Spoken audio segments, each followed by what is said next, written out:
అందరికీ నమస్తే. మన డైరీ ఫామ్కి స్వాగతం. మన శ్రీలక్ష్మి డైరీ ఫామ్కి జూలై నెలలో రేపు సోమవారం 3వ లోడు రావాల్సి ఉంది. కొన్ని కారణాల వల్ల ఆ లోడు మధ్యలోనే అంటే మహారాష్ట్రకు వచ్చిన తర్వాత అక్కడ కొంచెం గేదెకి ఇబ్బంది రావడం వలన లోడు రేపటి కాకుండా ఎల్లుడికి వాయిదా పడింది. ఈ చిన్న రిక్వెస్ట్ను చాలామంది రైతులు వచ్చేవాళ్ళు ఉన్నారు. దయచేసి ఇదే మెసేజ్ అనుకొని అందరూ వచ్చేవాళ్ళు ఉంటే కొంచెం ఒకరోజు మార్చుకోండి. చాలామందికి ఫోన్లో చెప్పడం జరిగింది. అందుకే నాకు కొంచెం అందరికీ కాల్ చేయలేకపోతున్నాను. ఒక వీడియో చేయాలని చెప్తున్నాను. 21వ తారీఖు మన యొక్క శ్రీలక్ష్మి డైరీ ఫామ్లో ఈ లోడ్ అందుబాటులో ఉంటుంది. కాబట్టి వచ్చే వాళ్ళందరూ ఆ రోజు ఉదయం మన దగ్గర రావచ్చు.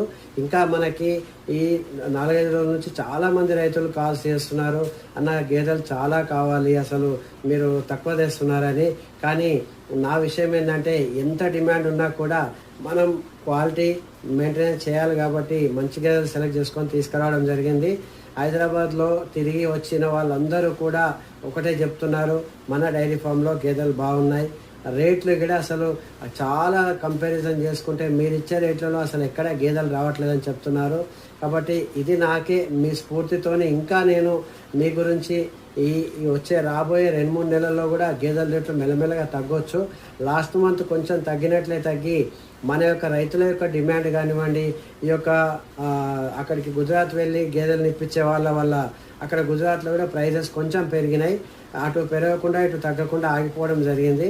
కాబట్టి రేట్ల విషయానికి వస్తే 125, 135, 140 మధ్యలో ఈసారి కూడా ఉన్నాయి. లాస్ట్ కొంచెం క్వాలిటీ తక్కువ తేవడం వలన మన గేదెలు రేట్లు తక్కువ ఉన్నాయి, పాలు తక్కువ ఉన్నాయి. కాబట్టి అట్లా కాకుండా మనకు ఖచ్చితంగా 10 లీటర్ల పైన ఇచ్చే గేదెలు ఈసారి వస్తున్నాయి. అది వీడియో కూడా మీకు ఇన్స్టాగ్రామ్లో పెట్టడం జరిగింది ఇందాకే. కాబట్టి దయచేసి ఎవరైనా గేదెలకు రావాలనుకుంటే మంగళవారం ఉదయం రండి. అలాగే చాలామంది యూట్యూబ్, ఇన్స్టాగ్రామ్లో సబ్స్క్రైబర్ వచ్చిన తర్వాత బిజినెస్ స్టార్ట్ చేశారు. వాళ్ళతో జాగ్రత్తగా ఉండండి. ఏమీ తెలియదు, జీరో నాలెడ్జ్తో కేవలం సబ్స్క్రైబర్లు పెంచుకొని మరి మేము గేదెలు అమ్మేస్తామని చెప్పేసి ఇంకా ఛానల్స్లో చూడడం జరుగుతుంది. ఈ మధ్యన మీరు జాగ్రత్తగా ఉండండి.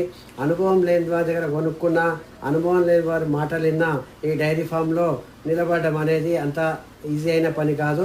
కాబట్టి చిన్న రిక్వెస్ట్ గమనించండి.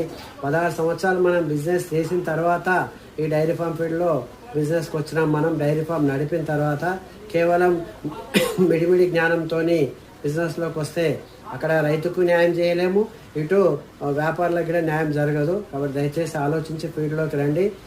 మనకు వచ్చే గేదెలతో మీకు అప్డేట్స్తో ముందుకుంటాను. అందరికీ నమస్తే.